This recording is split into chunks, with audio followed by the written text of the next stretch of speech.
think the most effective form of hacking, the one that works the most, is phishing and is social engineering, so tricking another person into believing that you're someone else or that you're trusted and making them open malicious files and things like that. So this one is super simple and it relies on, it deals with text messages. And essentially, the texting system is such that you can send a text to any number from any number. So I'll do a quick example, but I will need some phone numbers. Can I have your phone number? I mean, my phone number, oh gosh. Can I have both of your phone numbers? Definitely yours, not mine, by the way. I need two. Go on, Brendan. Can I no, don't say it out loud. I was not going to say it out loud. We can't do that. Can we write it down? Do we have a pen? Sorry.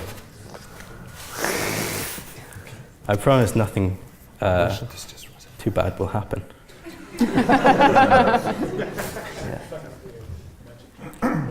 Just going to use a web service, simple API. Thank you. Okay. Say a random name. Billy. Billy. Am I going to need a new number after this? This is for the universal good. Everyone's enjoying this. Hope this works. Okay, you should be getting text. Sorry, I'm... No, forget that one. The next, you should be getting text from Billy. Yeah, I'm getting text from Billy. Okay. You're going to get another text right now from yourself. Yeah, I did. So that is not illegal anyway. It's built into texting. It's just about finding the right way to do it. I think that's super simple and super deadly, because if you got a text from a friend saying, "Oh, come here quickly, I'm in trouble," it's a terrifyingly simple. I would say more of a party trick, but in the wrong hands, that's extremely deadly and costs about 5p per text to do that, and doesn't require any technical knowledge. So anyway, that was the... But I mean, how does it work? What did you just do? I signed up to an online service that just does texts for you. So if you're abroad and you can text in the sender, and you just alter the from field. And so in the from field, I would put Billy or any number. And because your phone says, hang on, that number belongs to that person, it thinks it's from your friend, and it will appear in the same message thread as your friend. So the legitimate messages your friend sends you will appear up above and beneath the fake messages, and they'll never know that it was sent. And you can also send images like that, which is another whole other thing. Really terrifying. Go on. But that, I mean, I think, I don't know. I think we're recording, aren't we? Questions? Any hands up? Well, I might be wrong. Yes, Justin. This is quite a bizarre open question, and it's more to do with the mentality and the personality of hackers. From personal experience, they become quite unhinged quite quickly. I've got personal experience of this. How dangerous is a hacker in terms of if you know they're about to become unhinged? Can you actually deal with them yourselves if they start imploding within your environment? In other words, if you get a hacker who has a personal remit and anger against an individual, I'm guessing those individuals will be normally trusted companions. Is there a code between hackers where you shouldn't be doing that in-house, or is it part of the game? Yeah, there's a code between hackers that's kept most of the year, and I mentioned CCC. Hackers love to hack each other for fun at CCC. But when a hacker hacks a hacker, it's more seen as a little joke. I've got administrative access on all of your home computers, and the other one goes, "Oh, nice. Do you want a pint?" And that's basically, it's sort of just, it's the banter. This stuff happens in the pub. But if a hacker is going after, it really depends on the motivation. If they're going after a company and they want money, they'll often resort to blackmailing. And there are cyber negotiators that are sent in to deal with that, and they can often strike a bit of a deal. But if they're the most deadly type of hacker of all, the bored hacker, and they're just causing as much damage as they can, or just having a bit of fun, it's really, and they become unhinged in that sense. I don't think there's much you can do or say to them, because they just haven't thought about it themselves yet. Anyone else with the... Yeah, I can see a hand up here. How did you join Anonymous? Asking for a friend. The initiation process with it. No. I saw the WikiLeaks video Collateral Murder, which shows a helicopter of another Baghdad going down quite maliciously and cynically people on the ground. And when I was 16, 17, and that really made me think more about freedom of information and the power of whistleblowing. And I joined chat rooms and communities through that. So a number of you have talked about the political impact from different aspects. I was wondering, given that in the recent American election, there was arguably from Russia or elsewhere data that was released relating to Clinton's emails, if we foresee future elections being impacted in the same way, either by hackers in their home country or acting for another government. Ken? Yeah, sure. Absolutely. I think this is it should be a wake-up call to every country that they need to secure their systems. It should actually be an ongoing wake-up call. Actually, it shouldn't be a wake-up call. It should be a national emergency in the case of the United States. I'm perplexed, honestly, why Obama hasn't declared a national crisis over it. I only suspect that they've looked at it and they said, if it has happened, we really believe it hasn't happened in any material way. There is obviously right now a contested election, or it's not contested. There's moves for a recount. There's been an opposition by the Trump people. I think that honestly, if there is a huge suspicion over this, I think America is on the brink of a civil war. I mean, you've got a very polarized political environment and half of them are packing. So I think that's a term meaning that you're carrying a firearm. So I think that it's because of that, I think there's a real sense to keep what's happening quiet. But during the election, the director of the FBI, and I believe one of the directors of national intelligence, spoke out about foreign influence and hacking, as you pointed out. But after the election, they've gone very quiet about the integrity of the voting machines. But we do know the reason for these recounts is because statistically, the margin of error from the poll to the outcome changes dramatically whether there's been an electronic vote or a paper-based ballot. That's the nature of the complaint that Jill Stein, one of the candidates, the Green Party candidate, has put forward for this audit or recount. So this is a crisis. I mean, there's no other way to put it. And every other country should care a lot about this and put a lot of resources to it. This is the most fundamental way. If we want to have democracy and we want to have integrity in our leaders, this is the only way we're going to get it. Actually, this is just anting up. This is table stakes, but we've got to do it.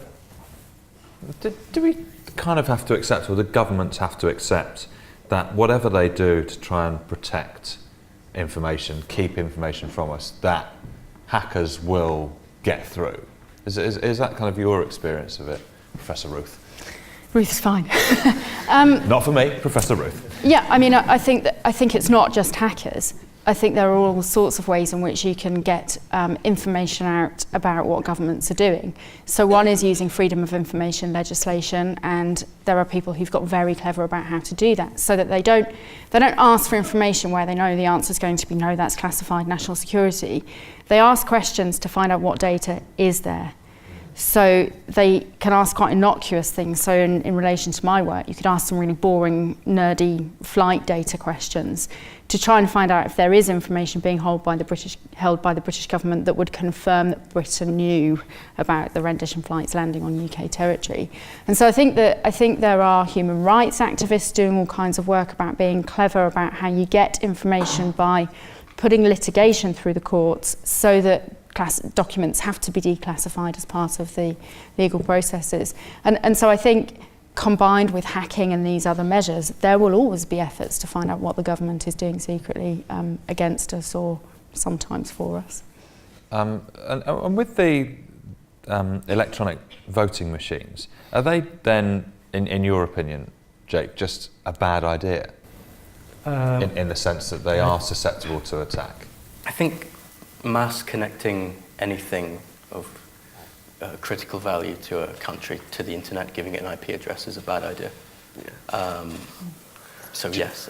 Do you agree, Brendan? Yeah, I'd agree. I think you just got to stick with paper. Yeah. It's just you gotta. I think when you start getting, like you said, a connection to the internet. I know there was an attack a couple of months ago now with the Internet of Things, where they just managed to take over all of these little appliances and then lodge an attack against lots of major sites. And imagine you had control over the democracy in a way. You could basically sway a vote in any way with an internet-connected device. Yes, they can say that they've got measures in place to stop it, but I believe that hackers will find a way. In the opposite direction. So I don't think it's either or. What you have to do is you can design the system so that you have both integrity plus the convenience of electronic voting. And what you would do is you would actually have a paper ballot that would be created and generated at the same time as the electronic vote. Therefore, you could tabulate the electronic vote. You can get a result much more quicker. It's a lot easier. But you have the proof that if you wanted to do an audit, that you have that traceability. And that would solve the problem. So do you think that's the way that things might go then? Well, some jurisdictions are doing that, and others are not yet aware that that's actually best practice. But this election will be a wake-up call. Because if you don't have the integrity of the paper ballot, that you have a traceability. There's been incredible cases, one famously for a local election in the United States, in which the recount, because there's usually laws that say you have to recount, was simply just hitting return again and then getting the same outcome, the exact same thing, the same calculation. But at that time, the number of votes exceeded the number of eligible voters. So it was absolutely patently clear that it was actually a fraudulent vote. It was just a computer jinx, but there was nothing they could do because the law didn't actually ever assume that the recount wasn't but on paper. Okay. And so are we going to see a kind of, I guess, like professionalization of hacking? Do you think, Jake, that people will start making a sort of career out of it? Like you're saying, when there's kind of almost like little bounties available that companies are putting out there. Do you think that more and more people will see it as a sort of like a career path? Yeah, definitely. I think I know a few people that are full-time bug bounty hunters who get paid quite a lot. Certainly now it's very useful for the next generation to have had and will have the opportunity to take the right classes and learn the right things about this from a very young age. As was said earlier, we were kind of the guinea pig generation. I'm 24, and we sort of, the first time I used the internet for a few years, I was just sort of foolish, didn't know the difference between a real and fake Facebook person, all this. And I think if you go back about 10 years online, you'll start to see slowly everyone just coming to terms and understanding with the nature of the internet. So the next generation growing up, we're going to have the opportunity to get jobs. They're also going to be much better at it than we were with Anonymous, definitely. And how did you start your business? What sort of drew you to it? What was your beginning? Well, my entire business is based off of being online. So my business partner, he's German and he lives in Germany. And classic German. Yeah. And he was I've known him for like 4 years before I'd even met the guy, and that was purely online. And as much as like online is sort of an amazing thing, across my sort of internet career, so to speak, you come across some not very nice people, and we've had attacks lodged against us before, and none that have led to breaches or anything like that, but we thrive off of the internet, but at the same time, we're in a generation now where we're warned of some of the dangers of the internet, and now it's not just idealized, it's also seen as a dangerous place. Yeah, so you think that awareness is kind of spreading then, that you need to kind of be careful about? Yeah, the sort of programming and everything to do with computers, it's being put into the school system and that type of thing, which I'm a strong supporter of. And it's sort of the awareness, like when you know about sort of phishing and that type of thing, when you're going through emails, you're able to sort of prevent it in that sense by sort of mass people knowing. The more people that know, the sort of harder it is for them to actually phish information. Maybe another question up here. So Brandon spoke about a law that the British government have sort of passed under our noses called the Investigatory Powers Bill. I just wanted to get your opinions on what you think about that law and how it's going to affect us. Brandon, do you want to start?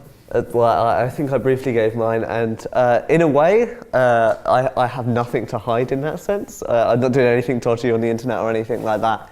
As much as it doesn't sit very well, I think it was a step that was bound to happen, and I think it's a step that's going to be replicated not just in the UK but everywhere. My concern is down to making sure that the government are keeping it the most secure that they have, because having 60 million people's data in a database stored for a year isn't necessarily, it's quite a big target in that sense. When it comes to sort of the hacking, the government have done sort of good stuff with it. They sort of put I think they call it like a 2-boundary lock or something like that, where it has to go through the Secretary of State and has to go through a board of judges before they can even hack anybody. But the GCHQ, which is the spy agency in the UK, have been using sort of hacking systems for years, sort of without really us knowing. And they have a whole Smurf thing where they're basically able to track people using their phones without them even being on. I think it's shifting where the government feel like they have to protect us in some sense, and with sort of the rise of terrorism and internet crime and that type of thing, it seems like a logical step. Whether them sneaking it under our noses and not really giving us too much of a say was the best way to go around it, I don't necessarily agree with that. Yeah, I thought of those spies sneaking around. Ruth, do you agree with Brandon that it's kind of an inevitable development that the government would pass something like this?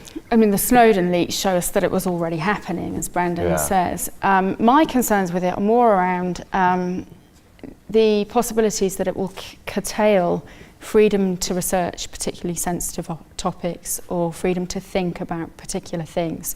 So, for example, with these new laws in place, universities like the University of Kent, where I work, will now have to think very carefully about how they protect researchers and students from researching, for example, fundamentalist terrorist groups or fundamentalist religious groups, because if your browsing history is going to be kept, I'm probably fine. I'm a sort of approaching middle-aged, white, Anglo-Saxon woman with no faith. But some of my students may be brown Muslim men with names like Mohammed, who want to do legitimate research into the things that our governments have been involved in. But this mass collection of data suddenly raises a flag that they are at risk of radicalisation, and then you get profiling.